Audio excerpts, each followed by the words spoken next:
Guess what, y'all? We actually have good news to report in the astrology weather this week. Venus and Mercury enter Sagittarius, and here's what you need to know about it.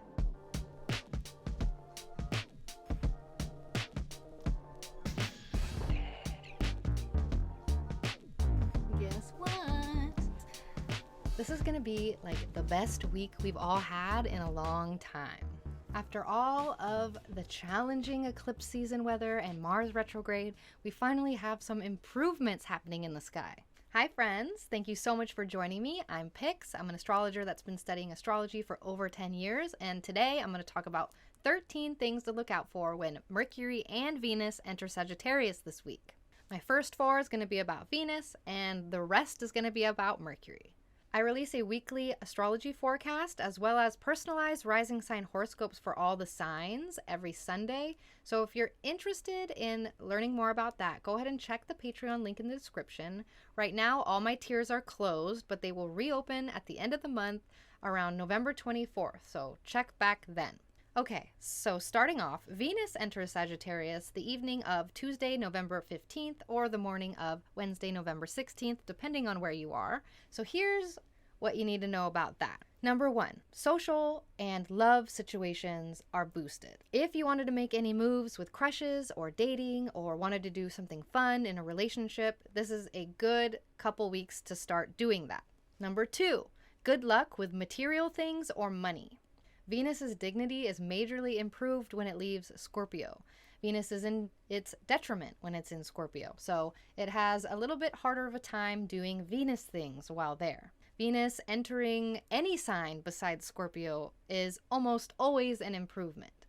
So with that, Venus things are improved, love is improved, money situations are improved. So material things get a little bit luckier. It's a good time to sell things, a good time to buy things. It's a good time to ask for a raise or to look for a new job. Anything that brings you more material abundance is supported.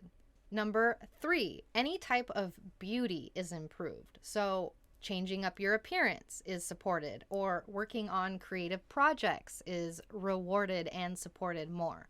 You can find that harmony and beauty is a bit more easier to contact, and so working on your projects, or you'll find that the creative flow comes a bit easier and a little bit more relatably. And number 4, the Taurus house and Libra house in our charts gets a major improvement. Their ruling planet, Venus, has finally left some bad dignity and is in better territory now. So our Libra house and Taurus house is also in better territory at this point, or in better condition. And there's some sort of improvement that comes to those houses in our charts.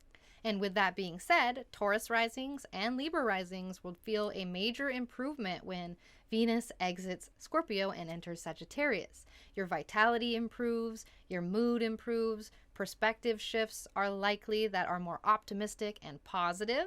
So we have good things to look forward to with those houses in our charts also. Taurus risings and Libra risings will feel a major release from some sort of anxiety that plagues them at the beginning of the week, thanks to their ruling planet being released from the anaretic degree of Scorpio and moving into Sagittarius, freeing them of that exhaustion. So overall, good things are boosted when Venus, the planet of good things, leaves a bad environment for it and enters a better environment for it. All of this improves for all of us. Okay, that was the 4. We're going to keep going to 13, but for this, it has to do with Mercury entering Sagittarius on November 17th. Okay, number 5. Mercury changing signs grants everyone a perspective shift into something fresh and brand new. Mercury in Sagittarius is optimistic and goofy and silly. There's a certain lightheartedness to it that we get to look forward to. Okay, number 6. The seriousness of Scorpio season will start to fade out with this transit, and we can embrace our silly, goofy sides, living life in a little bit more lighthearted way, taking things a bit less seriously for Sag season coming up next week. Okay, number 6. Hi, it's me, editing pics. Yes, I did just say number 6 again.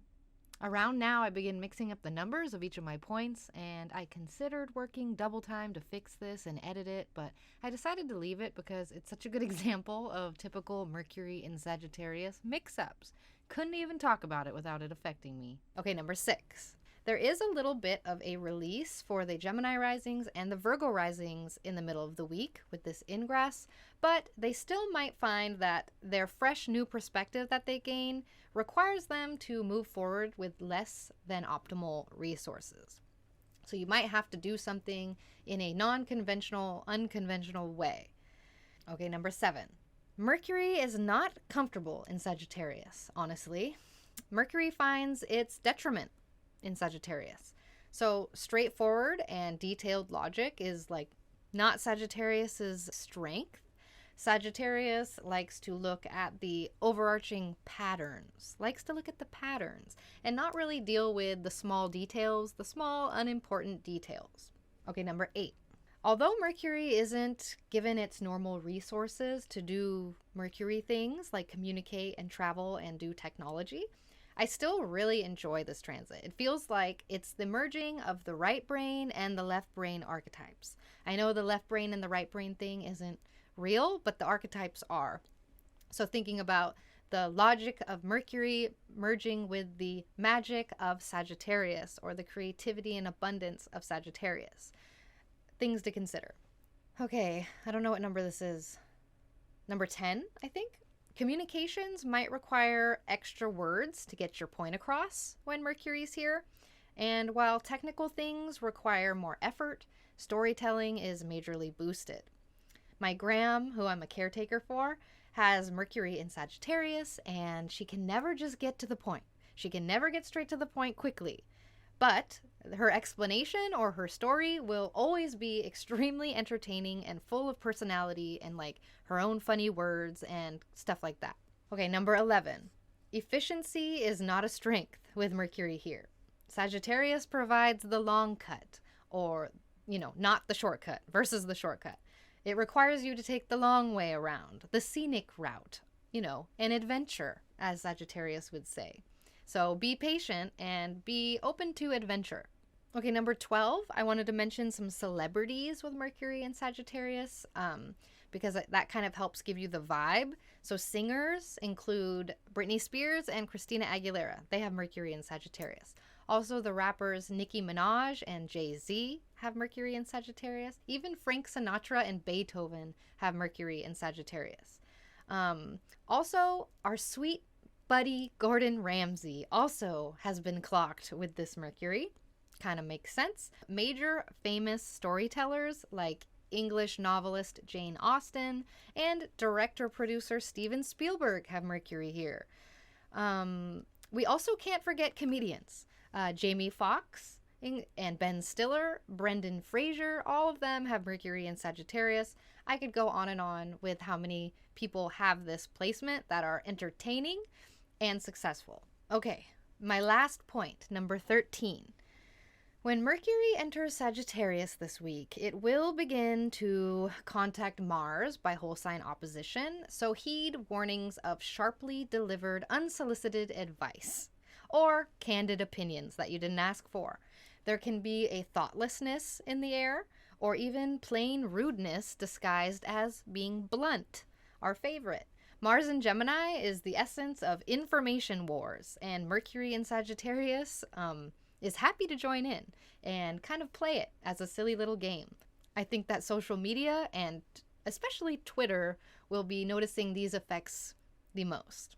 So that's what to expect this week for the Venus and Mercury ingress into Sagittarius. The signs that are going to feel the shift the most this week are going to be Taurus, Gemini, Virgo, and Libra.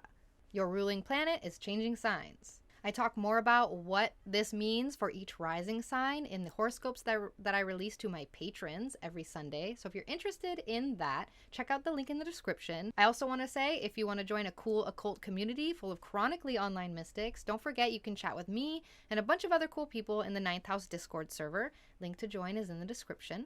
Thank you so much for joining me. Comment below, let me know what's happening for you, or comment below if you have any questions or need any clarification. Don't forget to like and subscribe, and I will see you next time. Bye!